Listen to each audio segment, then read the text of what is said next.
ನಮ್ಮ ರಾಜ್ಯ ಮಟ್ಟದ ನಾಯಕರುಗಳು ರಾಜಭವನ ಚಲೋ ಅನ್ನಂಥ ಒಂದು ಕಾರ್ಯಕ್ರಮ ಹಮ್ಮಿಕೊಂಡಿದ್ದಾರೆ. ಆ ಕಾರ್ಯಕ್ರಮಕ್ಕೆ ನಮ್ಮ ಜಿಲ್ಲೆಯಿಂದ ಹೆಚ್ಚಿನ ಸಂಖ್ಯೆಯ ಜನ ಆ ಕಾರ್ಯಕ್ರಮದಲ್ಲಿ ಭಾಗವಹಿಸಲು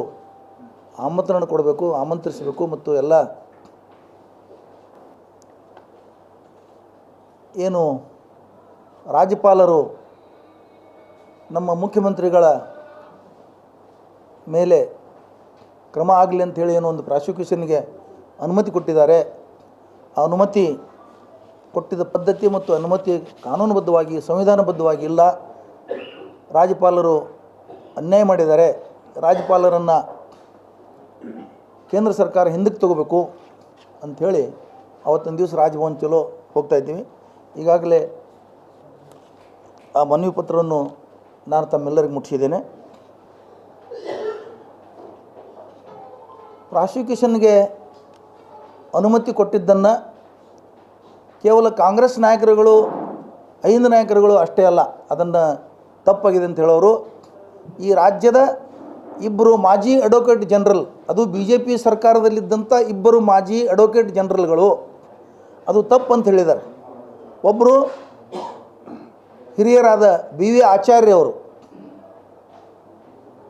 ಯಡಿಯೂರಪ್ಪನವರು ಸರ್ಕಾರ ಇದ್ದಾಗ ಅವರು ಜಗದೀಶ್ ಶೆಟ್ಟರ್ ಅವರಿಗೆ 3 ಜನ ಮುಖ್ಯಮಂತ್ರಿಗಳಾಗಿ ಹೋದರು. ಆ ಪೀರಿಯಡ್ದಲ್ಲಿದ್ದಂಥ BV ಆಚಾರ್ಯ ಅವರು ಇದು ರಾಜ್ಯಪಾಲರು ಅನುಮತಿ ಕೊಟ್ಟಿದ್ದು ತಪ್ಪಿದೆ, ಇದು ಸಂವಿಧಾನ ಬಾಹಿರವಾಗಿದೆ, ಇದು ನಿಯಮ ಬಾಹಿರವಾಗಿದೆ, ಇದು ಏಕತರಫೆ ಇದೆ ಅಂಥೇಳಿ ಖುಲ್ಲಾ ಹೇಳಿದರು. ಇನ್ನು 2ನೇ ಅವಧಿಯಲ್ಲಿ ಅಡ್ವೊಕೇಟ್ ಜನರಲ್ ಇದ್ದಂಥ BJP ಸರ್ಕಾರದ ಅಡ್ವೊಕೇಟ್ ಜನರಲ್ ಇದ್ದಂಥ ಶ್ರೀ ಅಶೋಕ್ ಹಾರನಹಳ್ಳಿ ಅವರು ಸಹ ಇದು ಭಾಳ ತಪ್ಪಿದೆ, ಇದು ಮಾಡಿದ್ದು ಸಂವಿಧಾನ ಬಾಹಿರಿದೆ. ಅವರು ಇನ್ನೊಂದು ಹೆಜ್ಜೆ ಮುಂದೆ ಹೋಗಿ ಏನು ಹೇಳಿದ್ದಾರೆ ಅಂದ್ರೆ, ರಾಜ್ಯಪಾಲರು ವಿವೇಚನೆ ಬಳಸಲಾರದೇನೆ ಇದು ಕೊಟ್ಟಿದ್ದಾರೆ. ಒಬ್ಬ ಯಾರೋ ದೂರು ಕೊಟ್ಟಾಕ್ಷಣ ಆ ದೂರಿನ ಆಧಾರ ಮೇಲೆ ತುರ್ತಾಗಿ ಇದೇನು ಪ್ರಾಸಿಕ್ಯೂಷನ್ ಅನುಮತಿ ಕೊಟ್ಟಿದ್ದಾರೆ ತಪ್ಪಿದೆ. ಅವ್ರೇನು ಹೇಳಿದ್ದಾರೆ ಅಂತ ಕೇಳಿದ್ರೆ, ಇದು ಎಲ್ಲರಿಗೂ ಗೊತ್ತಿದ್ದ ವಿಷಯನೇ. ಅವರು ಒಂದು ಪುನರುಚ್ಚಾರ ಮಾಡಿದ್ದಾರೆ.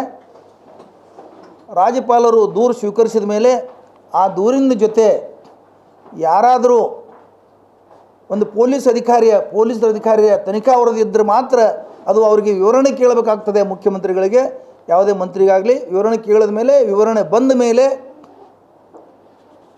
ಇವರು ಆ ದೂರಿನ ಪ್ರಕಾರ ಕ್ರಮ ತಗೋಬೇಕಾಗಿತ್ತು. ಅದನ್ನು ಬಿಟ್ಟು ಇವರು ಅವಸರವಾಗಿ ಕ್ರಮ ತಗೊಂಡಿದ್ದಾರೆ ಅಂತ ಹೇಳಿದ್ದಾರೆ.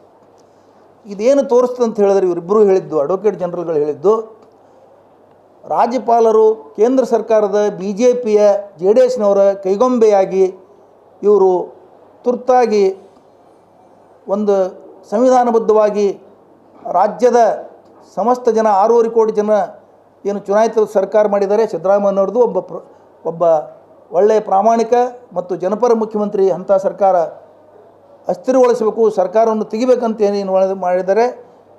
ಇದನ್ನು ನಾವು ಖಂಡಿಸ್ತೀವಿ. ಅದ್ರ ಜೊತೆ ಅದನ್ನು ಖಂಡಿಸಲಿಕ್ಕೆ ರಾಜ್ಯಪಾಲರ ಮನೆಗೆ ಮುತ್ತಿಗೆ ಹಾಕ್ತಾಯಿದ್ದೀವಿ. ಮುತ್ತಿಗೆ ಅಂದರೆ ರಾಜಭವನ ಚಲೋ.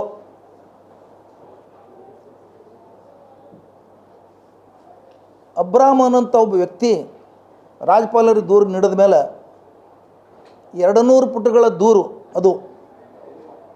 ಆ ದೂರು ಓದಲಿಕ್ಕೆ ಸುಮಾರು 2 ದಿವಸ 3 ದಿವಸ ಬೇಕು. ಅದನ್ನು ಕೇವಲ 2 ತಾಸು 3 ತಾಸಿನಲ್ಲಿ ಮುಖ್ಯಮಂತ್ರಿಗಳಿಗೆ ಪ್ರಾಸಿಕ್ಯೂಷನ್ ಅನುಮತಿ ಕೊಡ್ತಾರೆ ಅಂತ ಹೇಳಿದ್ರೆ, ರಾಜ್ಯಪಾಲರು ಮೊದಲೇ ಅನುಮತಿ ಪತ್ರವನ್ನು ಟೈಪ್ ಮಾಡಿ ರೆಡಿ ಮಾಡಿ ಇಟ್ಟಿದ್ರಂತ ಅನ್ನಿಸ್ತದೆ. ಯಾಕಂದರೆ ಇವರು ಪೂರ್ವಾಗ್ರಹ ಪೀಡಿತರಾಗಿ ಅದನ್ನು ಮಾಡ್ಕೊಂಡೇ ಇಟ್ಟಿದ್ರು ಅಂತ ಅನ್ನಿಸ್ತದೆ ನಮಗೆ. ಅವರವರೆಲ್ಲ ಮಿಂಗಲಾಗಿ ಯಾವುದೇ ಒಬ್ಬ ವ್ಯಕ್ತಿ, ಸಾಮಾನ್ಯ ವ್ಯಕ್ತಿ, ಇವತ್ತು ತಹಶೀಲ್ದಾರ್ಗಿರ್ಬೋದು, DC-ಗಿರ್ಬೋದು, ಸರ್ಕಾರಕ್ಕಿರ್ಬೋದು, ಯಾರಿಗೋ ಒಂದು ಅರ್ಜಿ ಕೊಟ್ಟರೆ ಅದರ ಮೇಲೆ ಫಸ್ಟ್ ಏನು ಬರೀತಾರೆ, ಪರಿಶೀಲಿಸಿ ಕ್ರಮ ಕೈಗೊಳ್ಳಿ ಅಂತ ಬರೀತಾರೆ ಅಧಿಕಾರಿಗಳು. ಅದನ್ನೂ ಸಹಿತ ಇವ್ರು ಮಾಡಲಿಲ್ಲ. ಗವರ್ನರು ಅದನ್ನೂ ಸಹಿತ ಇದನ್ನು ಪರಿಶೀಲಿಸಿ ಅಂತ ಯಾರಿಗಾದ್ರೂ ಹೇಳ್ಬೋದಾಗಿತ್ತು. ಅದನ್ನೂ ಹೇಳೋಕ್ಕಾಗಿಲ್ಲ ಇಲ್ಲಿ ಇವ್ರಿಗೆ. ಆಮೇಲೆ ಅನುಮತಿ ಕೊಡುವಾಗ ಇವ್ರಿಗೆ ಎಷ್ಟು ಅವಸರ ಇತ್ತು ಅಂತ ಕೇಳಿದ್ರೆ, ಅಬ್ರಾಮ್ ಅರ್ಜಿ ಕೊಟ್ಟ ನಂತರ ಇನ್ನೂ ಇಬ್ಬರು ಅರ್ಜಿ ಕೊಟ್ಟಿದ್ದರು. ಆ ಇಬ್ಬರು ಯಾರಂತ ಕೇಳಿದ್ರೆ ಪ್ರದೀಪ್ ಕುಮಾರ್ ಮತ್ತು ಸ್ನೇಹಮಯಿ ಕೃಷ್ಣ ಅಂತಿಬ್ಬರು. ಸ್ನೇಹಮಯಿ ಕೃಷ್ಣ, ಪ್ರದೀಪ್ ಕುಮಾರ್ ಇಬ್ಬರು. ಅವರಿಬ್ಬರದಿಗೂ ಅದರೊಳಗೆ ಸೇರಿಸಿಬಿಟ್ರು. ಅದರಾಗೆ ಅವರಿಬ್ಬರಿಗೂ ಸೇರಿಸಿದ್ರು. ಅವರು ಇನ್ನೂ ಅರ್ಜಿ ಕೊಟ್ಟಿದ್ದಾರೆ. ಅವರು ಅಂತರಿಷ್ಟು ತುರ್ತಾಗಿತ್ತು ಅವರಿಗೆ. ಹಾಗಾದ್ರೆ ರಾಜ್ಯಪಾಲರಿಗೆ ದಿನಕ್ಕೊಬ್ಬರು ಬಂದು ಒಂದು ಅರ್ಜಿ ಕೊಡ್ತಾರೆ ಸರ್ಕಾರದ ವಿರುದ್ಧ, ಮುಖ್ಯಮಂತ್ರಿ ವಿರುದ್ಧ, ಮಂತ್ರಿಗಳ ವಿರುದ್ಧ. ಅವೆಲ್ಲದಕ್ಕೂ ಹೀಗೆ ಮಾಡ್ತಾರೆ ಇವರು. ಹಾಗಾದ್ರೆ ಸುಮಾರು 12 ಜನರ ಮೇಲೆ ಒಂದು ವರ್ಷದಿಂದ ಇದೇ ರಾಜ್ಯಪಾಲರ ಹತ್ರ ಕಡತಗಳು ಬಿದ್ದಿದ್ದಾವೆ. ಪರ್ಮಿಷನ್ ಕೇಳಿದ್ದು ಲೋಕಾಯುಕ್ತ ಪೊಲೀಸರು ಕೇಳಿದ್ದಾರೆ, ತನಿಖಾ ವರದಿಗಳು ಬಿದ್ದಿದ್ದಾವೆ. ಅವ್ರ ಮೇಲೆ ಕ್ರಮ ತಗೊಳ್ತಾ ಇಲ್ಲ ರಾಜ್ಯಪಾಲರು. ಅವ್ರ ಮೇಲೆ ಕ್ರಮ ತಗೋಬೇಕಲ್ಲ. ಸಂವಿಧಾನವನ್ನು ಬುಡಮೇಲು ಮಾಡಿ ಒಂದು ಸರ್ಕಾರವನ್ನು ಬೀಳಿಸಬೇಕು ಅನ್ನೋದು ಒಂದು ಷಡ್ಯಂತ್ರ ಕೇಂದ್ರ ಸರ್ಕಾರದ ಮತ್ತು ಮೋದಿ ಮತ್ತು ಅಮಿತ್ ಶಾ ಅವ್ರದ್ದು, ಇಲ್ಲಿಯ ಲೋಕಲ್ BJP ಮತ್ತು ಕುಮಾರಸ್ವಾಮಿ ಅವ್ರದ್ದು ಏನು ಷಡ್ಯಂತ್ರ ಇದೆ, ಆ ಷಡ್ಯಂತ್ರಕ್ಕೆ ಅವರು ಬಲಿಯಾಗಿ ಪರ್ಮಿಷನ್ ಕೊಟ್ಟಿದ್ದಾರೆ ಅಂತ ಈ ಸಂದರ್ಭದಲ್ಲಿ ಹೇಳ್ತೀವಿ. ಆಮೇಲೆ BJP ನಾಯಕರು ಇತ್ತೀಚೆಗೆ ಒಂದು ಸ್ಟಾರ್ಟ್ ಮಾಡಿದ್ದಾರೆ.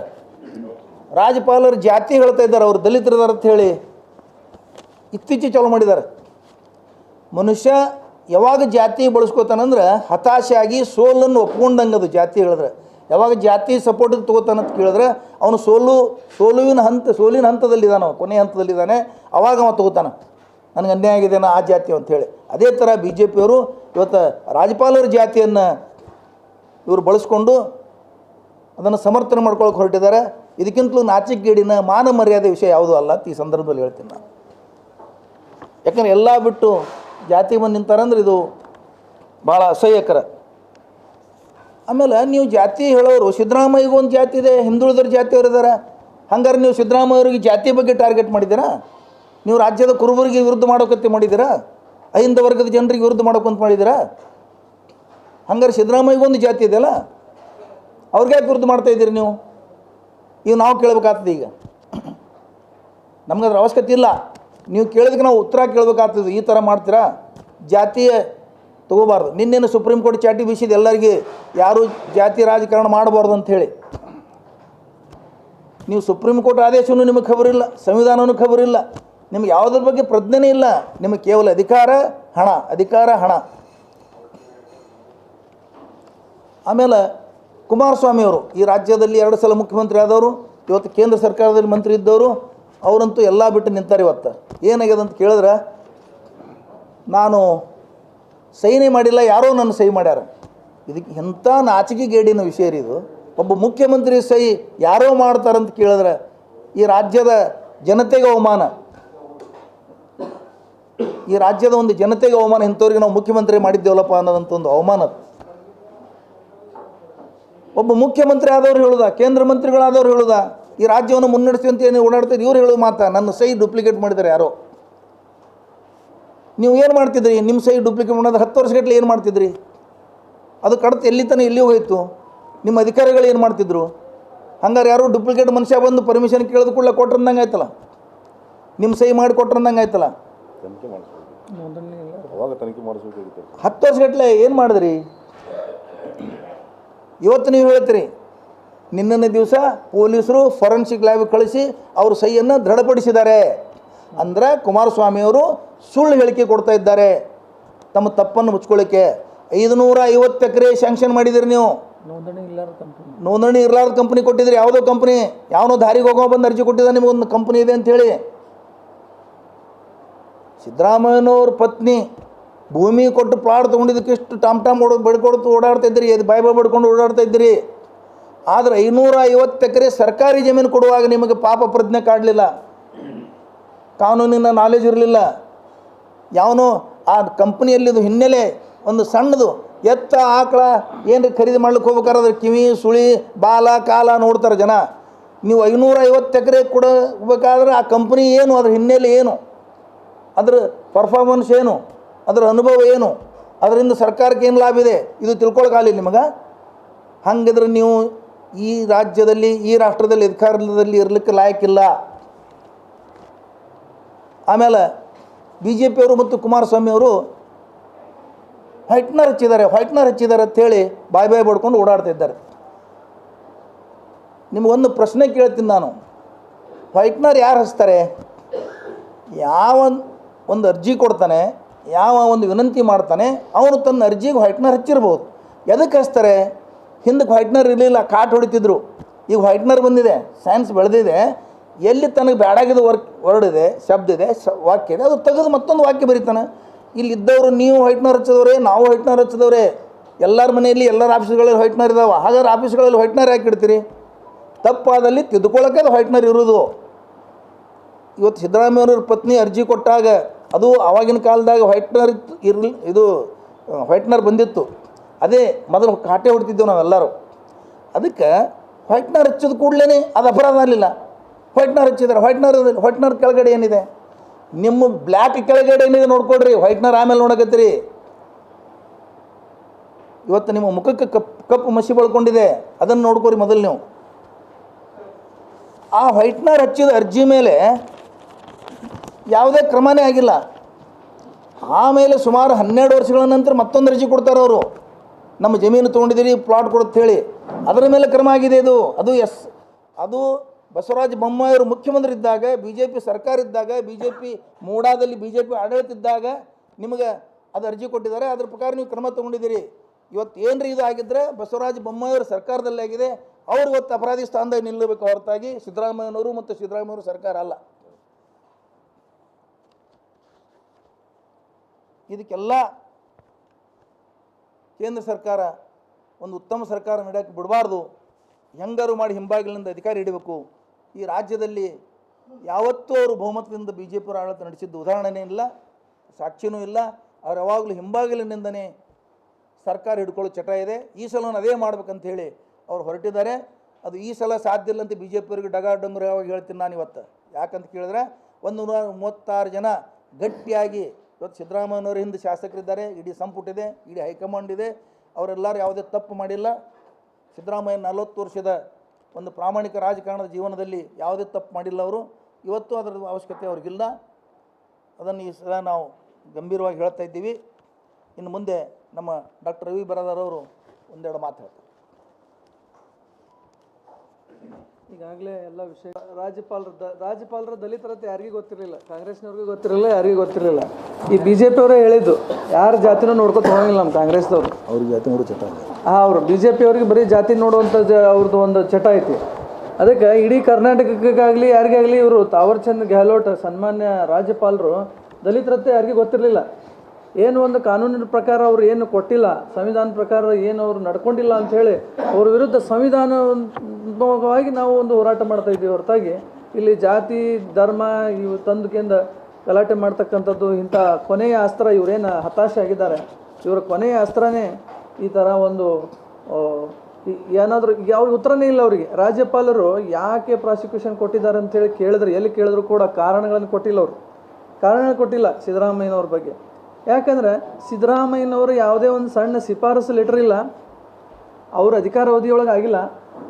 ಅದು ಏನಲ್ಲ, ಸರ್ಕಾರ BJP ಸರ್ಕಾರದ ಇದ್ದಲ್ಲಿನೇ ಅಲ್ಲೇ BJP ಸರ್ಕಾರದ ಒಬ್ಬರು ಮೂಡ ಅಧ್ಯಕ್ಷರಿದ್ದವ್ರನ್ನೇ ಒಂದು ಕಾನೂನು ಅವರೇ ರೂಪಿಸಿ 50-50% ಹಿಂಗೆ ಕೊಡ್ಬೇಕಂತ ಹೇಳಿ ಮಾಡಿರ್ತಕ್ಕಂಥದ್ದು ಇದ್ದುದರಿಂದ ಎಲ್ಲೂ ಒಂದು ಸಿದ್ದರಾಮಯ್ಯನವ್ರ ಹೆಸರು ಇಲ್ಲ, ಸಹಿ ಇಲ್ಲ, ಏನೂ ಇಲ್ಲ. ಆದರೂ ಕೂಡ ರಾಜ್ಯಪಾಲರು ಇವತ್ತು ದುರುದ್ದೇಶಪೂರ್ವಕವಾಗಿ ಅವ್ರು ಕೊಟ್ಟಿರ್ತಾರ ಈ ಒಂದು ಪ್ರಾಸಿಕ್ಯೂಷನ್ಗೆ ಅನುಮತಿ ಕೊಟ್ಟರು ಅಂಥೇಳಿ ಎಲ್ಲರಿಗೆ ಜಾಹೀರಾಗ್ಯದ.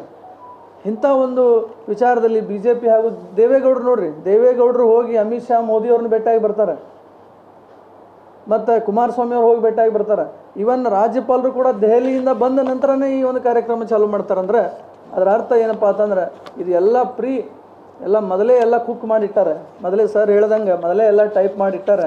ಈ ಒಬ್ಬ ಹಿಂದುಳಿದ ವರ್ಗದಿಂದ ಬಂದಿರತಕ್ಕಂಥ ಒಬ್ಬ ಸಿದ್ದರಾಮಯ್ಯನ ಹುಂಡಿ ಅಂತಕ್ಕಂಥ ಒಂದು ಕುಗ್ರಾಮದಲ್ಲಿ ಹುಟ್ಟಿ ಬಂದು ಇಂಥ ದೊಡ್ಡ ಒಂದು ಹುದ್ದೆಗೆ ಸತತ 2 ಸಲ ಮುಖ್ಯಮಂತ್ರಿಯಾಗಿ 40 ವರ್ಷದ ಒಂದು ರಾಜಕೀಯದಲ್ಲಿ ಯಾವುದೇ ಒಂದು ಸಣ್ಣ ಕಪ್ಪು ಚುಕ್ಕಿ ಇಲ್ಲದೆ ಒಬ್ಬ ಹಿಂದುಳಿದ ವರ್ಗದ ನಾಯಕ ದೇವರಾಜ ಅರಸರ ನಂತರ ಒಂದು ರಾಜ್ಯಭಾರ ಮಾಡ್ತಕ್ಕಂಥದ್ದು ಈ ಉಚ್ಚ ಜಾತಿಯವ್ರ ಪರವಾಗಿರ್ತಕ್ಕಂಥ ಭ್ರಷ್ಟ ಜನತಾ ಪಕ್ಷದವರಿಗೆ ಸಹಿಸ್ಕೊಳ್ಳಿಕ್ಕೆ ಆಗೋದಿಲ್ಲ.